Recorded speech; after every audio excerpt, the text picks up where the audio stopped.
Dude, daylight savings time has been fucking me up. Oh my God. Why? Why? This is actually the first year that I think it's like I've felt the effects. I for some reason, I've always been like a relatively early riser. I cannot fucking wake up. No, it's like, okay, before like, I know it's an hour earlier, but that shouldn't be that big of a deal. no, you wouldn't think so. But also like a 45-minute nap is, that can change a person's whole day. Listen they're taking an hour away from us of sleep. That could change a whole day, which it has. My dad watched my two oldest boys Friday night into Saturday morning, right? I had the most old man Saturday morning you could possibly have at 30 years old. Lay it on me. I woke up a little too early, couldn't fall back asleep. So I decided to take my dog for a walk down the gravel road, Nice. about 1.5 miles to the random country convenience store called the Richwood store. It's a good store. Like, you got some stuff. Yeah, their whole motto is if we don't have it, you don't need it. So it's like Can quite literally appreciate the only establishment that you can buy eggs and milk and shit and gas Yep. in a 30-mile radius. Fuck. Something like that anyway. Got the market But cornered for 30 miles. 20-mile radius was it? Anyway, so I took my dog for a walk down to the store. I bought 2 cups of coffee. I walked them back to my house, gave some to my wife. She made a breakfast of eggs and bacon. So I had some eggs and bacon, and then I decided to do some chores. I worked a little bit in the garage. I split a little bit of wood, and I came back into the house at about 9:30. Jeez. Read my book until about 10:30. Got a little sleepy, so I took a fucking nap until 11:30. Holy shit. And then I got up and continued my day. It was the most old man morning I could possibly have had. Yeah. I mean, and for you I fed the deer. Okay. Yep. Yeah. I mean, everyone's got to be fed. You fed the deer before your dog, I'm sure. No, he was up with me. Random question. Does your dog like to eat deer shit? No. Mine does. Yeah, that's probably an issue. I mean, it probably makes him sick, right? Well, I mean, she's been eating it for fucking 2 years. So No. It's like, yeah, keep eating it. Whatever. No, but he doesn't play with sticks. He'll eat the stick. Yeah. He picks at it and then eats it. It's like, buddy. What a move also to walk 1.5 miles back with 2 coffee cups and a dog. He doesn't need a leash. He's well behaved. I don't know if there's a car coming. He stays right by my hip. Okay. Yeah. I mean, that's good, as they should. Nope. As they should. What was I going to say on top of that? Daylight savings time. You had you getting up because you couldn't sleep. I don't think I've ever done that in my life. Like, Really? I will lay there until I fall back asleep, even if I can't. I'll lay there and toss and turn for a half hour and then get up. I wish I could just get up if I couldn't sleep. But eventually I do end up falling asleep, and I'm like, yeah, kind of wake up more groggy than I already was. Fuck, I should have just got up before the sun came up, enjoyed the morning a little bit, and went from there. But yeah, it's been fucking me up. Oh, for sure. And now it's like I can't get up for some reason. Yeah. I mean, it is an hour earlier, so setting your alarm for 5:30 is now 4:30 in Correct. sleeping terms, and it's just like, that's not fucking happening. Well, yeah, and I've been a single dad for the last 5 days. I've been getting Sorry about it. You guys. Everything good? I'm no longer a single dad after tonight. Thank God they got back together. Yeah, then you get your kid down at 9, which used to be 8, and then I got to have some me time, right? I just got to sit there and do nothing. So you're up till 11. Yeah, last night I went to bed at 11. Alarm went off at 5:30. I'm like, fuck that. Why do I keep doing this to myself? But also, I have to watch a show before I go to bed. Like, that's a non-negotiable for me. It could be I could be getting into bed at 11, and I'm like, I need to watch a show at least until 11:30. Yeah, So, I'll go to bed if I'm after bedtime. If I'm tired, I'm just Good for you. straight to bed. Yeah, that's power move right Yeah. there. Regardless, we had the first course open up last weekend. I don't know if you guys were familiar with that, but we did. Leonard. Sunday, March 9th. Yep. When this airs, it's going to be March 13th. So 4 days ago, we had a course open here. Mhm. And I mean, it wouldn't be a North Dakota spring, without a course opening with, damn near within the first week of March. And then less than 6 days later, less than a week later, which is this coming Saturday, we are set to get hit by an absolute snowstorm. 8 to 9 inches of snow on Saturday. Noah, you got the fog schedule? Yeah, did you write down the last time we had fog? 90-day fog. I did. Our first blizzard in November, I wrote down the fog 3 months prior. It was like within like a week. So it was close. I remember I realized this like after the fact because we talked about it on the pod last summer. And so it was so like, we write it didn't down. We didn't categorize fog 3 months prior to Not this. this last one, but our first snow, our first blizzard we got was in like November, late November. And I remember I figured that out like 2 weeks later after the blizzard. I was like, that was 3 months after, because I got the reminder on my phone and I looked at it and I was like, what is this? Like, oh, that's right. So I didn't mark this last one, but I'm sure there was. There had to have been. It's a fact now. Okay, so and for those of you who haven't heard the old wives' tale of the 90-day fog, this is a farmer's deal, and 90 days after a big fog is when we're supposed to get a big storm, whether that be rain or snow. This Saturday is what? March. Let me look it up real quick. This Saturday 15th. Is March 15th. Mm-hmm. So 3 days from now. 90 days ago would have been December 15th, 2024. And I have to look up what the weather was. What was the weather in Fargo, North Dakota on... If it's 90 days to the day, I'll shit my pants. On December 15th, 2024. Right now, on camera, I will shit my pants. I will just forcibly do it. 90 days ago would be December 15th. Ish. Yep. And here's what I found. In Fargo, North Dakota, during December 2024, there were instances of freezing fog and snow flurries with freezing fog and intermittent snowfall on December 24th and 25th, and freezing fog with light snow showers on December 23rd. So December 18th, we had moderate to heavy snowfall. December 23rd, we had freezing fog. So damn near 90 days, a little less than 90 days, we had fog. I'll take it. I'll take it for what it is. But that's just me. So we'll say 83 to 97 days later, there will be a big storm. Yeah. Yeah. And this is give or take a week. If you guys are wondering like, hey, what do you guys do in North Dakota in the wintertime? Well, we track fog. We track fog because 90 days later, we know that there's going to be some sort of storm, or let's say 80 to 95 days later, I'll give a 2-week window. There are literally only 3 things to do in the winter here. It's ice, fish, drink, and track the fog. Because we if you're not in tune with the fog, you're going to book a tee time for this Saturday, and you're going to realize like we get 8 to 9 inches of snow. Imagine what your friend would say, be like, hey, dude, I want to golf this weekend. Be like, I can't. Why? It's going to storm. I don't see a storm on the radar. Like, well, 90 days ago, we had fog. Yeah, we're within the fog window, so I don't think I'm going to be able to. I'm just not even going to risk it, I don't think. No, God, no. So yeah, we had a course open last weekend, which is kind of cool to see. And then we'll have a course closed this weekend. We'll have a course closed this weekend. I don't know. Hopefully within the next. Hopefully by April we're in full swing. Yeah, we will be. Well, we're in full swing season 4. we will have it. This will be the last winter. I'm calling it. I fucking hope so. The last snowfall, and it'll be melted by the next week. This is Thursday. This is the grand finale for sure.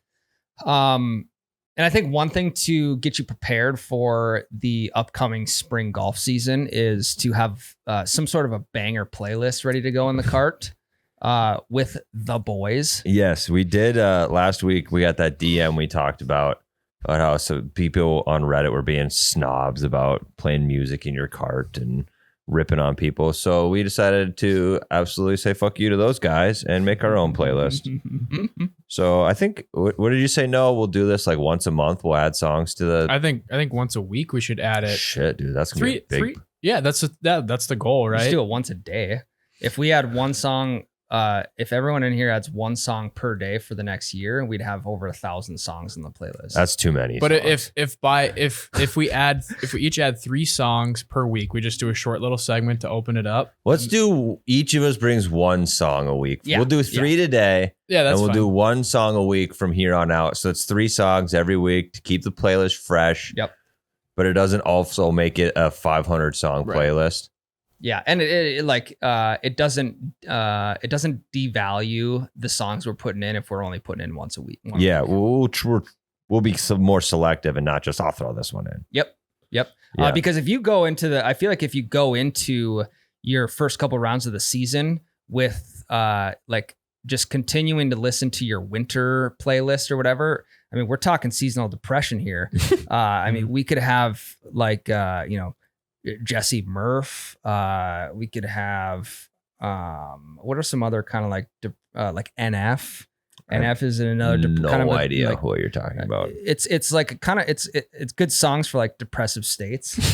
So when you're depressed, listen to this depressing music. Double down. Yeah. Double down on that depression. Yeah. So we just can't be bringing our winter playlist out on the course. No, and I think too, for me, every year I end up making a new golf playlist anyway, because I don't want to be listening to last year's golf playlist. It's a fresh year. It's spring. It's new beginnings. Well, yeah. And if my buddy is like, hey, like hop on the aux, let's get some music going, I can't just turn on my workout playlist I've been listening to for the whole winter. Also, hot tip to everyone out there, and I'm sure you already do this. You guys have thought of this shit. You're a smart audience. You got to download that playlist because there's no guarantees there's service across the whole course. Don't want to end up with nothing's worse than having music for like 4 holes and then it just goes silent. Oh yeah. It's like either you start silent, stay silent, or you start music and stay music. You can't be switching it up halfway through. It's weird. What's even worse too is when you forget to download videos on how to fix your slice and you can't even watch those videos mid-round.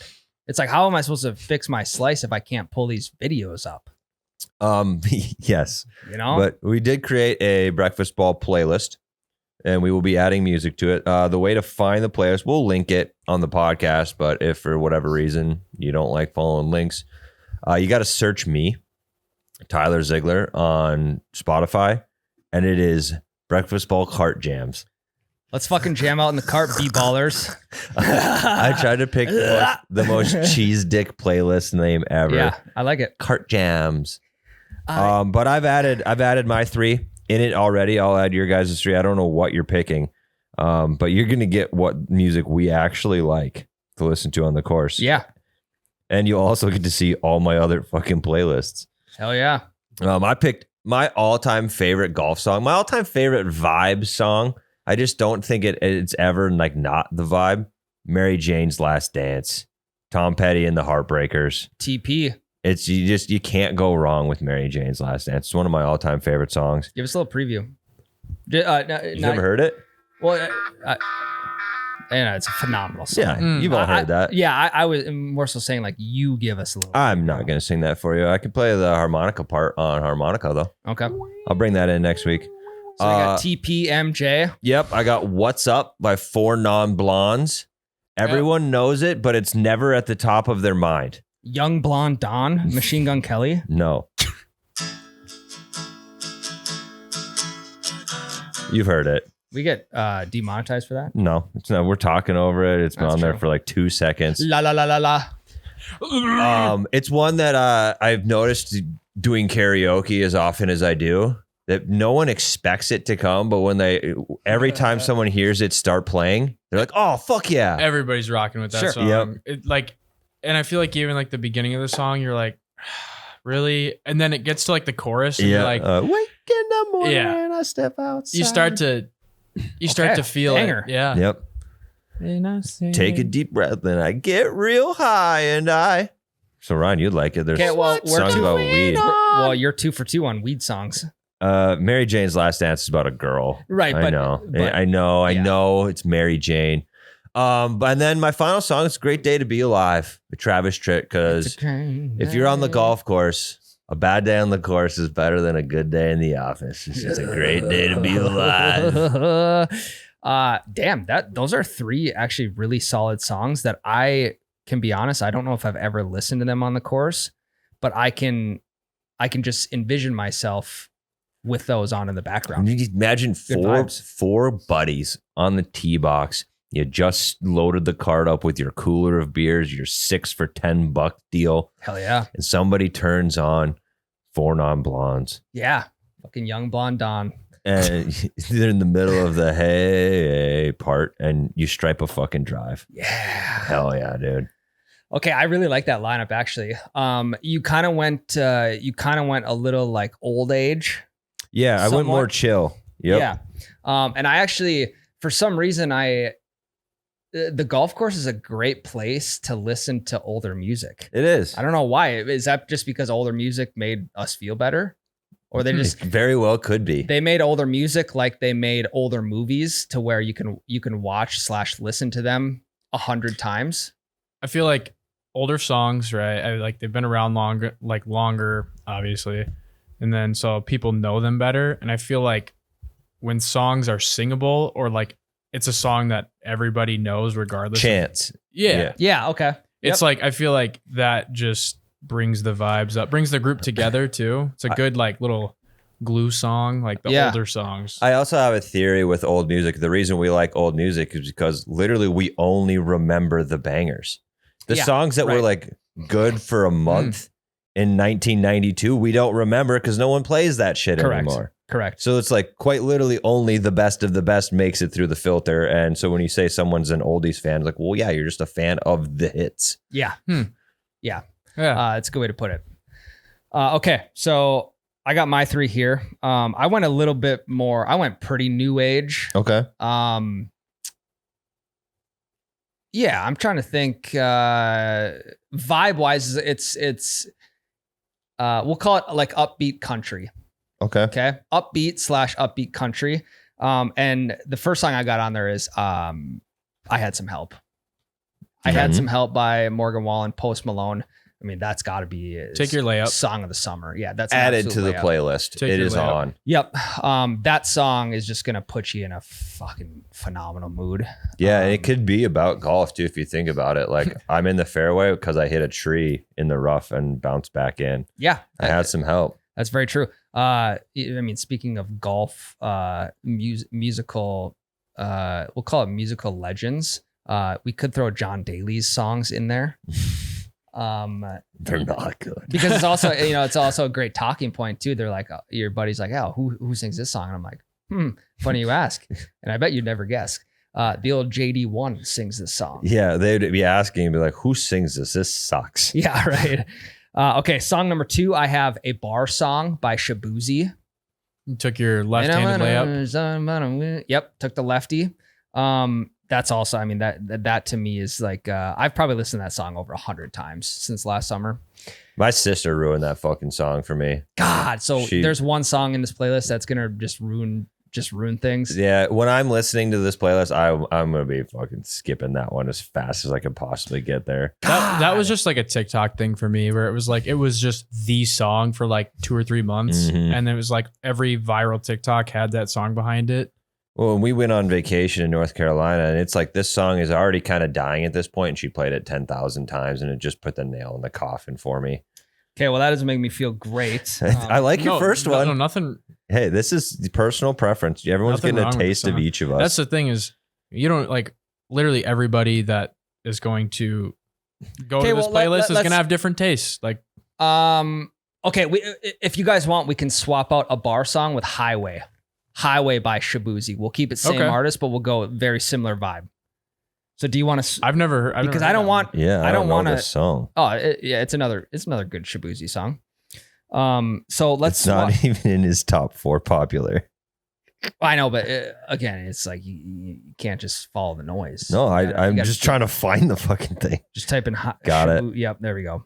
Yeah. Okay, and then my last song, maybe a little bit controversial. Not controversial in like what they're singing, but in terms of like the vibe and how it makes you feel. It's One Beer by Hardy. Now I understand that song is about knocking a girl up. Illegitimate pregnancies. Yes. But lyrics aside, I think it's got a solid beat for being outside and, to talking about drinking beer and what that could possibly lead to, which may deter you from hitting on the bev cart girl. Don't want to get her pregnant. Yes, because like, hey, if I hit on the bev cart girl, in 9 months, I may be out of golf for the rest of my life. Just kidding. That's not how it works, but you get the point. For the next 5 years of your life. One beer turns into a little cigarette. I don't think lyrics matter. I agree. Even it's a totally little bit vibe on the golf course. I agree. It's all vibe. I mean, most of the time, you lyrics like equal like the vibe for the most part. But there are situations where like upbeat songs have like kind of dark meanings or whatever, like heavy tones to the song. Or Perfect example of this is the song Santeria by Sublime. Okay. You guys, it sounds so upbeat and chill and kind of like almost a little bit funky. Dude's murdering people in this song. Correct. Yeah. I'm with you though. No, I don't like, you're not really, you may be able to sing along because you can kind of just hear the beat and you can like, you recognize the chorus when it comes, but a lot of the times like we don't have our music blasting to where, the guys on the hole next to us can hear the words, So, my last one's One Beer by Hardy. No, what do you got? Rattle them off, my dude. So just to start off, I wanted like my first song is very like summer vibe feeling. It's I Know There's Gonna Be by Jamie XX featuring Young Thug and Popcorn. Okay. I don't know this one either. Is NLE Choppa in this one? No. Okay. I feel like it sounds like it's like wild, but like this was a song that was on like NBA 2K16. Okay. And that put me onto this song. And it's nostalgia. Very much so. Can you give us a little preview? Yeah. Hey, it starts perfect. Here. Very, very summery. Okay. Yeah. I can fuck with this. I can drink some Casamigos with listening to this. The fucking variety we have right now. I know. I figured that I was going to be a little different just in that aspect of. Well, because I asked you before this, so what kind of vibe are you guys going for? And you're like good vibe. Yeah. It doesn't matter. Like what genre doesn't matter. And I'm like, well, I don't really want, if I were someone listening to this, I wouldn't want EDM mixed with Wagon Wheel. But here we are. As long as the song makes people feel good, I don't give a shit what genre. Me either. Here's the deal. It's like if you want an EDM playlist on the golf course, probably just listen to just an EDM playlist. If you want yacht rock, you'll just listen to yacht rock. You're getting a mix in this one. That's what you're getting. It's 4 hours of golf, guys. You're gonna want to mix it up. Yeah, absolutely. Yeah. And there's only so much EDM. Right. And you could just throw on like.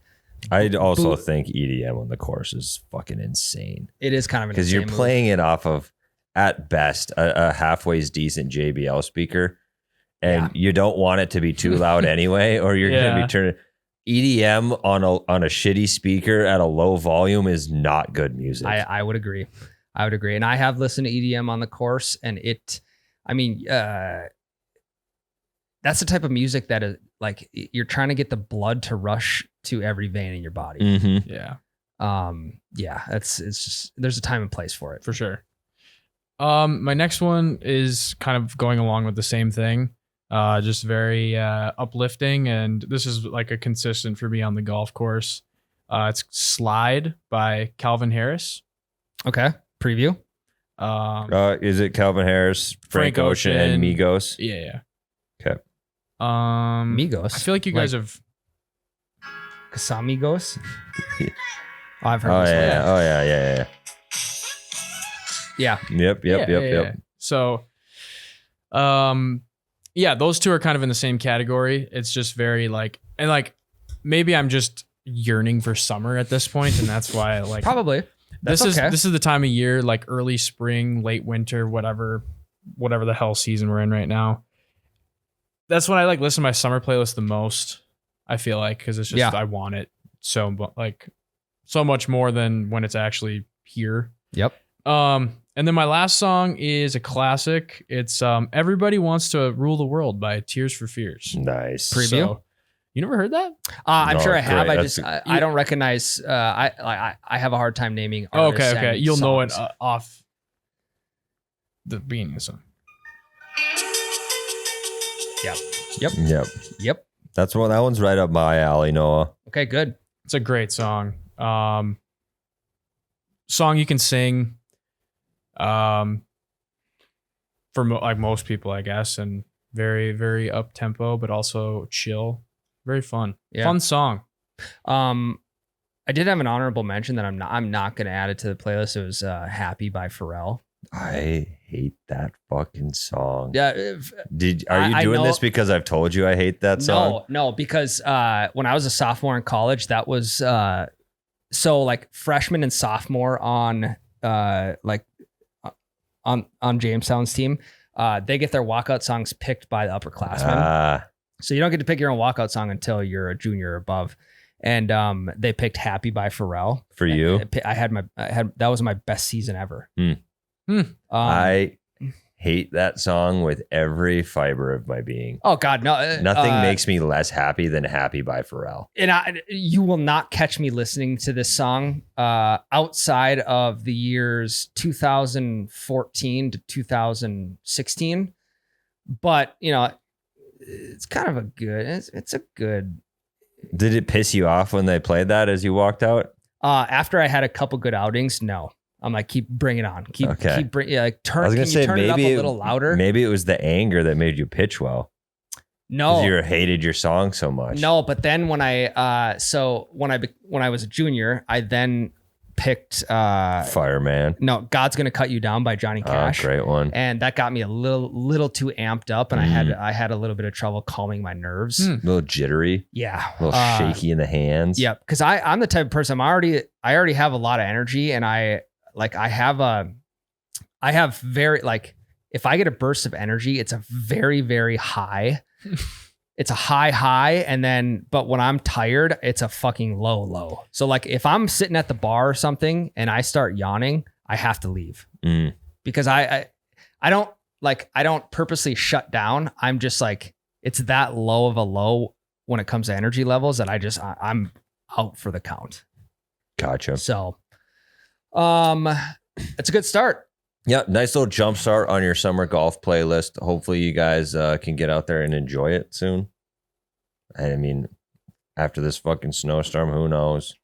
I don't know how much of the Midwest it's hitting or if it's just us, but I think it's a big old son bitch. It's a real kick in the balls. What are we going to do going forward? We'll do one each every episode. Okay, so every week going forward till the end of the season? I would say until we get a 4.5 hour playlist. Okay. Or 5 hour playlist. Perfect. Right now we're at 33 minutes. Yeah. Because then we don't need any more than that. No, God, no. Yeah. I mean, if you're playing a 5+ hour round, then just fucking restart the playlist. Yeah. You're going to forget what songs you already listened to anyway. Right. Okay, so we'll each add one song a week. If you got recommendations too, can we throw up a Spotify deal? Yeah, we'll throw up a question thing. We'll have the link up there for people if they want to look at it. I think if it's public, they can add to it, but I don't know if that's for sure. But we'll figure it out. We'll find out soon. Okay, sounds good. Let's take a quick break. And then when we come back, I have what I'm going to call the r/golf. We'll go interaction of the week. Okay. Everyone knew where they were the day Tiger's Achilles ruptured. Yeah, that's true. I was up in my office scrolling r/golf. I was in my office and Noah just told me. Speaking of r/golf, we'll go with the random interaction of the week. This you guys, this one's fucking unbelievable. This one was posted by Light 'em Up 404.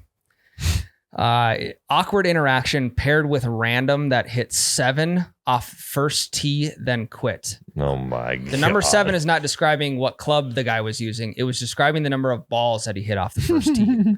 Okay. Jumped out for a quick 9 yesterday, late afternoon, and got paired with another single.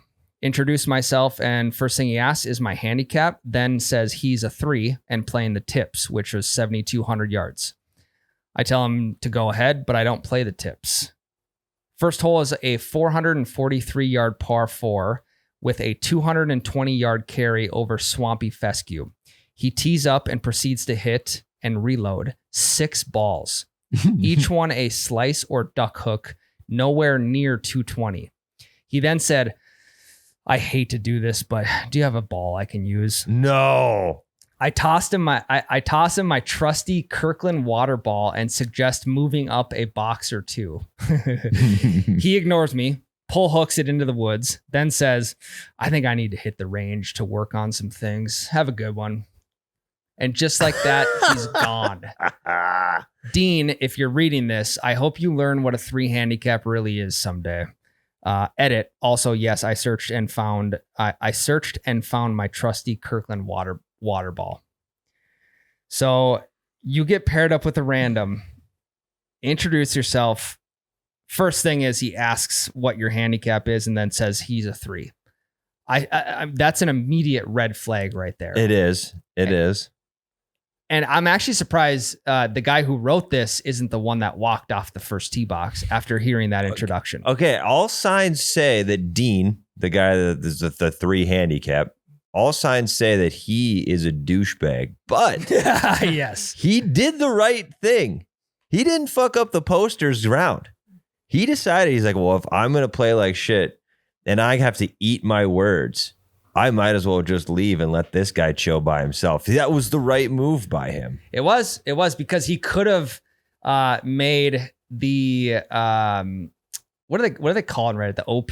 Yeah, original poster. Yeah. So he could have made the OP just bear through 9 rounds listening to this guy bitch about, why he's not playing like a 3 handicap and why he's playing like a 15. He could have been donating that man golf balls for the entire 9 holes. Every single tee box he could have done this, but instead Dean made the honorable choice and dipped out to the driving range. Yeah. I mean, the real honorable choice would be to do that twice and then just drop with the OP. Correct. But he made the second best option.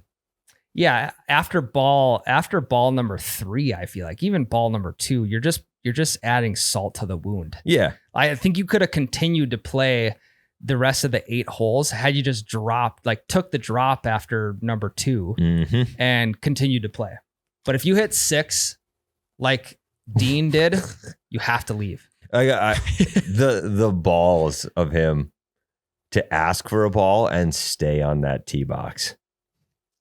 Oh. Like, hey, can I borrow a ball? And then not move up after you've put 6 in the shit. Yeah. And especially like putting someone else's ball in the shit. Like he clearly didn't have a ball to give him in replacement. Correct. And I know like you can find balls on the course. Balls are like relative to other things. They're cheap. Okay. They're $3 to $5, $1 to $5, whatever. If this is me, if I'm Dean, like just my integrity tells me that I need to hand him a $5 bill and walk off the course. Be like, hey, here's for here's for being a douchebag and here's for losing one of your balls. Here's a 5. Today's not my day. I gotta go. So I hope you enjoy your round. Yeah, I guess I'm not too hurt if he's just lost one of my balls, especially if I know it's my shitty water ball that I use. No, But I mean, that would have been a very nice gesture. But also like a guy who introduces himself with his handicap, like, hey, I'm 3.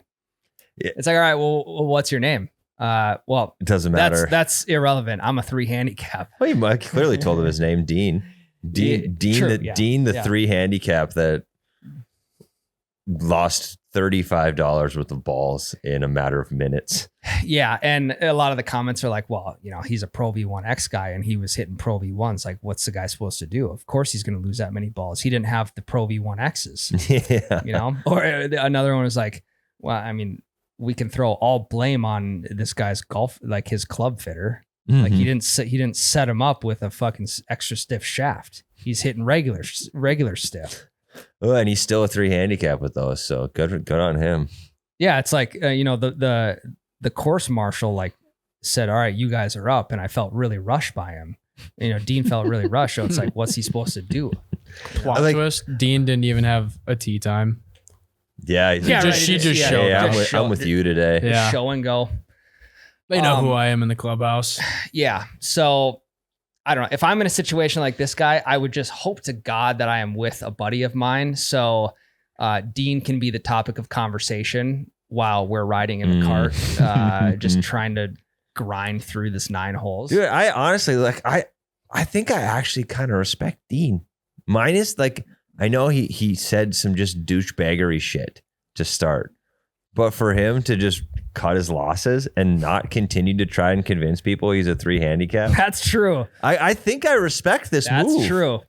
That's very true. Yeah. Like I said, the most honorable thing for him to do would have been to just drop after 2 balls and maybe give it another hole or 2. But he really did save the Posters round. He really did. He could have absolutely ruined that guy's 9 holes by trying to do this every single hole, but he didn't. He's just like, I'm going to fucking cut my losses and bounce. Now, if he had a fresh box of Pro V1s, the question is, would he have continued to play? Or did he walk off the course because he was out of golf balls? Yeah. I mean, I think he walked off the course just because he was ashamed because they're on the first tee. He could have gone and bought a box quick. That's true. That's probably just what he went to go do and then just played behind. Yeah. He's like, I got to go. 2 groups later. Yeah. He just snuck in between a group. Hey, man, I'm walking it. You think I could borrow your cart to cruise up to the shop real quick? Another box of balls. Oh, man. I feel like flexing your handicap immediately is just, you just know everything you need to know about the person. Yeah. It's like walking into a gym and being like, how much do you bench? Right. I bench 305. Hey, I'm 225. And then failing in your warm up set, failing 135. Yeah, and then just being like, I'm gonna go home. I think. And I'm not gonna stay here to get stronger to just prove to you that I can hit 305. I'm just gonna leave. Yep. I'm sorry that I failed on 225 here. I got to go home and work on some stuff, I think. God, I haven't failed 225 in a long time, but yesterday I just had a hard leg session. So I can assume just the drive, the drive of my lower half today wasn't there. So I don't have it. I'm going to go hit the sauna and loosen some things up. I'm going to go hit some yoga. I got to hit a yoga with Adrian. It's how to hit 225 consistently, full body routine. So give me about 19 minutes and 30 seconds. I'll be right back.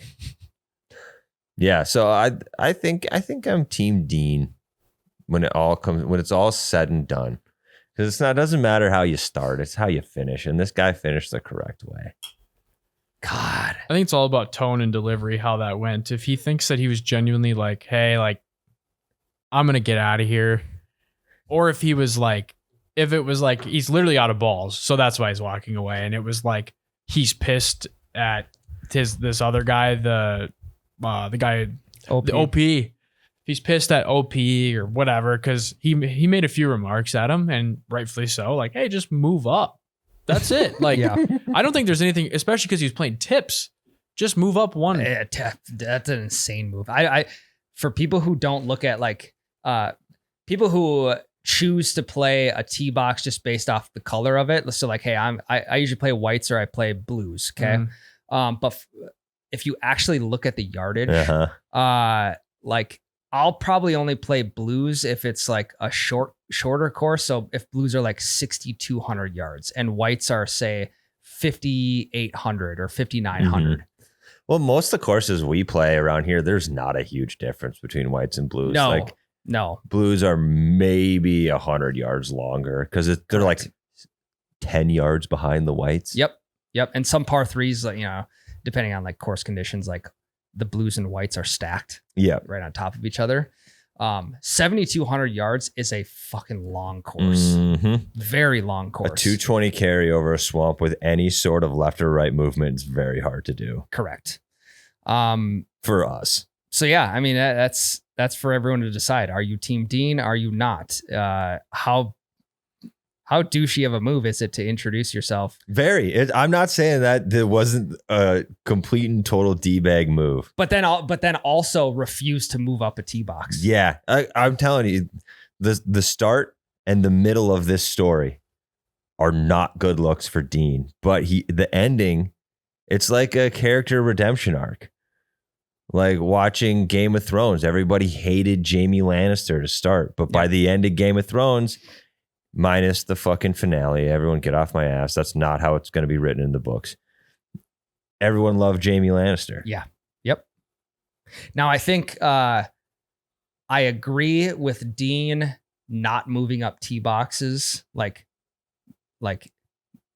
in the middle of his turn. Also, if I would have told you to move up tee boxes, you'd have told me to go fuck myself. Yes. What I would have done instead is just drop up by you. Yeah. Or just like take the distance and the stroke penalty. Lick your wounds. And then I would have moved up tee boxes on the next tee box. You also wouldn't have hit 6 balls. No, definitely not. The only time Ryan hits 6 balls is when he wants to do a bunch of mental health chips off the fringe. Correct. Just drop. Drop. It all depends on how many balls I have in my pocket. Those fuckers are getting emptied. So yeah, I mean, because in my head, that's a walk of shame. It's a walk of shame walking from the tips to either the blues or the whites when someone is waiting for you to hit. When someone is just waiting for you to somewhat put one in play. So, interesting interaction. I don't know how I feel about it. Yeah. Yeah. I think, yeah. I'm team Dean redemption arc. And I think I will be. Okay. I also had another, while I was thinking about this whole thing, I had another idea, not really a golf invention, more so a way for, let's say, younger kids or teenagers to make money on the golf course. Okay. You know how we talked about like your kids reselling balls? Like G Dave's got thousands of balls he's found. He just has them in cardboard boxes, like absolutely loaded. If you live on a golf course, you set up a air quotes lemonade stand next to the fence, but you're selling golf balls. Great way to make money as a kid. Now, let's take it another step further. This is obviously going to involve, kids from the age of, let's say, 12 or 13 to maybe 17, 18. Okay. We got Airbnbs. I think air caddies might be a decent idea. And when I say the word caddy, I don't mean someone who's going to help you game the course and give you club recommendations, but literally for the older guys out there to just have a kid come and carry their clubs for them. Yes, I understand we can have a push cart, but if you respect the hustle of today, of the kids, if you respect the kids who have a hustle in today's world, I definitely think it's worth paying them. So you pay a 15-year-old kid to come out and carry your clubs for you, and you pay him, say, 20, 30, 40 bucks after the round's over. Number one, the kid's outside, which is what every older person wants kids to do more of these days. The kid's making money and he's getting good exercise. You know me, I like to poke holes. Give it to me. I had this idea 60 minutes ago. My biggest hole in this is if an old guy wants a kid to carry his clubs, he's not walking anyway. He's taking a cart. True. So, I mean, that's the only thing I see holding this back. I do agree that old guys are more likely to reward the kids with drive that aren't sitting at home playing their Nintendos, as like the old guys say. Yep. But I don't think that they're going to hire a kid. I don't think they're even going to walk if there's someone willing to hire a kid to carry their clubs. Well, I mean, I do see a lot of guys with push carts these days. Right. Or like the electric push carts that they have a little remote and they can fucking zip around. Yeah, I don't know. I mean, I could very well be wrong. I just don't see a use for them. If these old guys are walking, then clearly they have an option. They're not carrying their clubs ever. Yep. Or they're just in a cart. Yeah, but it could be a terrible idea. But it also could be good because I mean, we've had caddies for how long has golf been around? Since the fucking hundreds of years. Yeah, since the get-go. Caddies have been a thing. Yeah. And they're kind of dying except for super nice courses. So maybe a caddy on a local muni. Well, I know like at the like Fargo Country Club, for instance, like my cousin had worked there last summer, Mhm. and he would caddy for people. Right. He'd caddy for people, or he'd wash carts or do whatever. Mhm. So But it's like the main reason for those caddies though is to help you with the course. well, he had never played the course in his life. So it was more so like, I don't know, you get some of these older guys that are like, they kind of a power trip. Mm-hmm. They just like, they want to be able to tell someone to do something for Be them in and charge of have it somebody. done. Yeah. Yeah. And this could also lead to some not very good things. You'd probably have to vet criminal records when it comes to this. If your kid's going to go out and be in nature with an older guy. Yeah, they'll be all right. There's course marshals. Also, you have his clubs. Yeah. I mean, there's I think we'd run in more into like verbal abuse than Yeah. anything. Yep, for sure. Just them like Just degrading old man Yeah. speech. buddy, I am just here to carry your clubs for you. I've actually never played golf in my life. If you're But I gonna, listen to all you fucks online say, this younger generation is a bunch of lazy kids, but I'm doing what you want kids to do these days. you're Quit giving, verbally abusing me. you're giving me $40 to caddy for you right now. That's $10 an hour. Yeah. So let's Yeah. pump the brakes, old guy. Yeah, could be a shitty idea, but I just wanted to bring it up anyways, just in case it went somewhere. Not that any of our ideas ever go anywhere. Well, it's because everyone's already doing them. That's true. Yeah. That's true. Yeah. Someone's already got, and the reason I thought about it was, at my last job I was working at, fitness equipment company. Someone started an app called Air Gym, to where you could rent somebody's home gym if you were traveling for work, to go Interesting. work out in. I don't know where that ever went. I don't know. I'm not sure. Why does that feel so much different to me than an Airbnb? I guess because the people are home. I don't think I would want somebody in my gym at home working out while I'm there. Well, maybe they're not home. Maybe they're like, Right. And then You I just would give also them be like, well, then they're going to go into my house and they're not paying for that. yeah. I don't know. Yeah. Again, But then again, I don't think Airbnb is weird. So Correct. I don't know why I feel different about the Air Gym. well, I think a lot of Airbnbs, and I could be wrong, but a lot of Airbnbs, like the people who own them don't actually live there. Hardly ever, Yeah. unless you're Nick Saban doing a commercial. Right. Yeah. Yeah. Right. Okay. Players this weekend? Yeah, Anyone got any hot beats? Not really. I mean, the surefire is always Scotty Scheffler these days. I haven't really looked at the field yet. I've been a little bit more interested in the Creator Classic. That is, I think it starts today, which is Wednesday. That'll be interesting because it's at TPC Sawgrass, which is also, you got the iconic number 17. And just to see how year 2 goes for the Creator Classic. Year 1, I feel like I got good reviews, Mm-hmm. but we'll see how year 2 goes. I did come across an insane, in my head, an insane fact about number 17 at Sawgrass, the par 3. But let me ask you guys this first. So I want to say number 17 let's just say it plays around 130. Okay. Obviously that's going to vary with what tee box you play or whatever. Are you guys hitting the green on number 17? I'm sure shit gonna try. Well, of course, but are you hitting the green? Or how many shots would it take you to hit the green? 3. Okay, that's fair. I can confidently say I'd be on the green in at least 3 shots. If I were to, yeah. I'll second that Yeah. for myself. Yep. hit is one thing, stay on is another. Very true. Yeah. So Because Very we're not true. putting any backspin on our 130-yard shots, so we're gonna hit the front. No, I'm taking a gap wedge. I mean, obviously depending on the wind as well, but I'm taking a gap wedge, and I'm trying to lay it on the front part if I can. which is also risky because it's like if you don't hit it like you want to. Well, yeah, You're in the water. but if you hit it anywhere middle or back, it just rolls off. Correct. Yeah. why don't we just take this theory to the simulator and test it out? We could. We very well could. I don't have my clubs here, but we could. I'll use Ryan's. Yeah. He said I could. Yeah. I'll let you use my clubs. Thank you. Nah, the reason I asked is because I don't know when this study or when this stat was taken, but there was 91 like average, or let's say average golfers who played number 17 at TPC Sawgrass.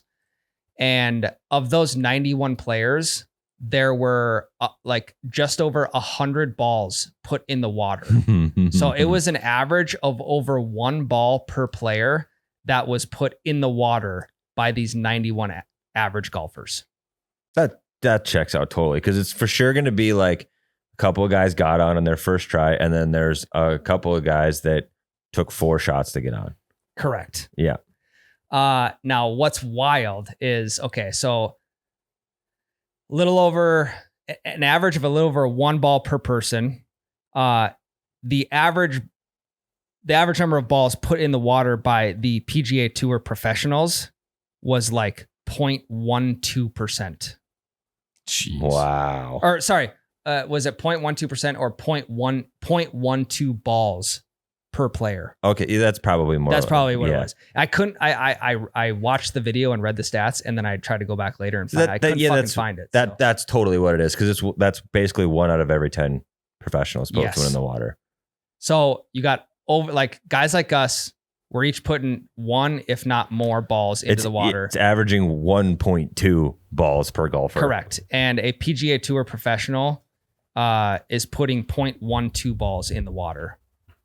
That's fucking crazy. They're so Yes. good. They're so good at golf. But also just I get it. I mean, obviously they're the pros, but they're so fucking good. It just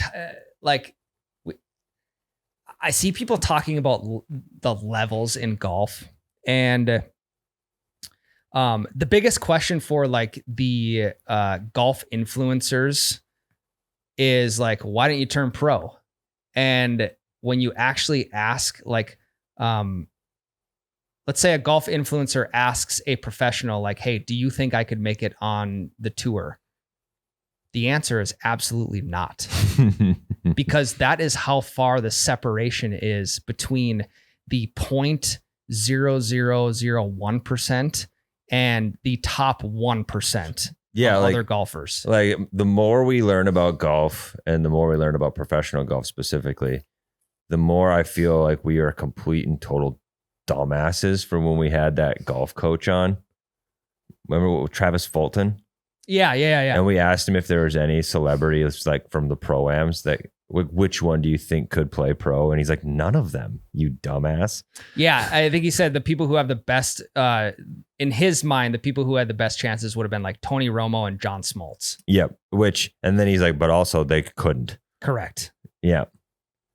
And like the more we learn about how much of a gap there is between those that are really good and those that are professionals, and the more I realize how stupid that question was. Big time. Yeah. Like, even me asking Jordan Weber, who was the best simulator golfer on the planet. Yeah, the best. He literally makes $100,000 plus a year playing simulator golf. Like, to ask, like, hey, do you think I could make $1 playing professional simulator golf? And he said, absolutely not. Yeah. I'm on board with that. Like, I just had to know. I also just had to ask a question just to see like how quickly he would answer with absolutely nothing. I think we were lucky he didn't laugh you out of the room. Probably. Yeah. And the thing is, I already knew the answer. The answer is hell no. But again, I want to see how quickly they can answer to like maybe just observe the question a little bit longer. Mm-hmm. So yeah, the gap is staggering. Okay, here's another question. Let's say playing the tips at TPC Sawgrass, do you think if everyone in this office, so if all 6 of us were on a scramble team versus the number 100 player in the world, do you think we'd have a chance? 6 of us? A 6-man scramble from the tips at TPC Sawgrass against someone in between world rank number 50 and world rank number 100. No. I agree. Yeah, I don't think so. That's also insane. The course is what changes that. If you ask me that same exact question, except Prairie Wood or like let's say Mapleton. Of course, we've played 100 times, and we don't have to, even from the tips, we don't really have to clear anything. Correct. Maybe. Possibly. Yeah, 6 drives from the tips where we don't have to carry anything to clear it. I think we do okay. Do we win? No, but I think we hang. Yeah, I think we hang.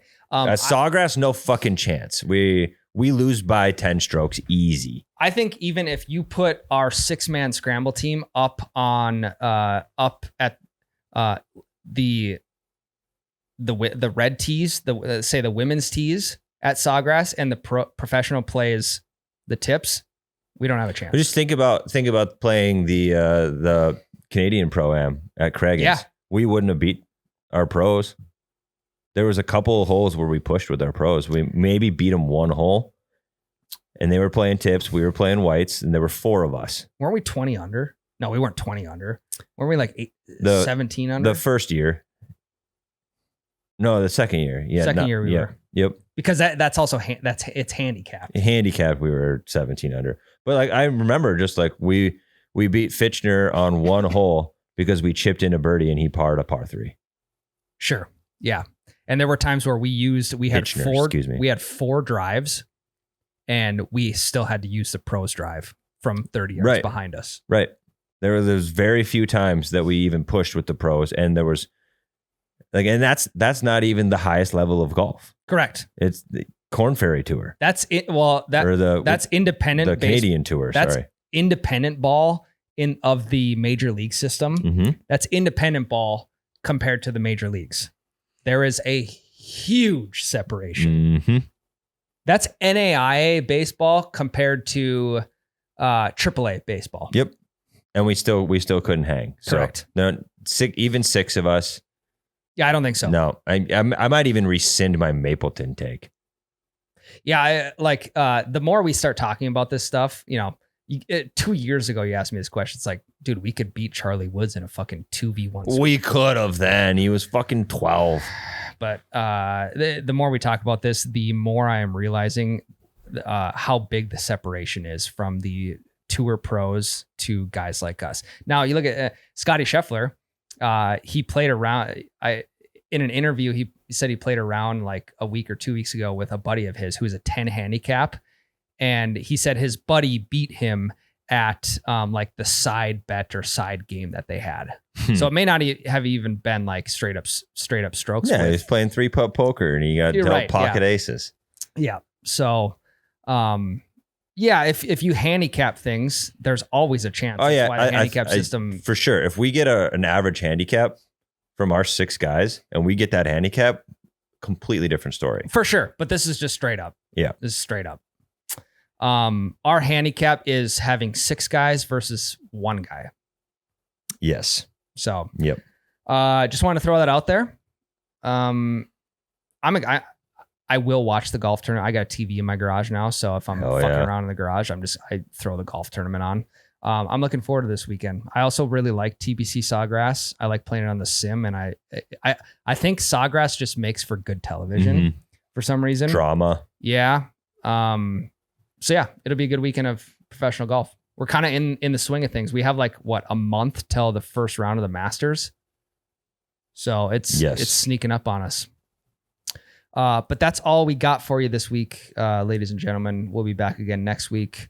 We'll have a winter storm 90-day fog update for you when it comes to next week's episode. Yep. Love you guys. Love you. Love you.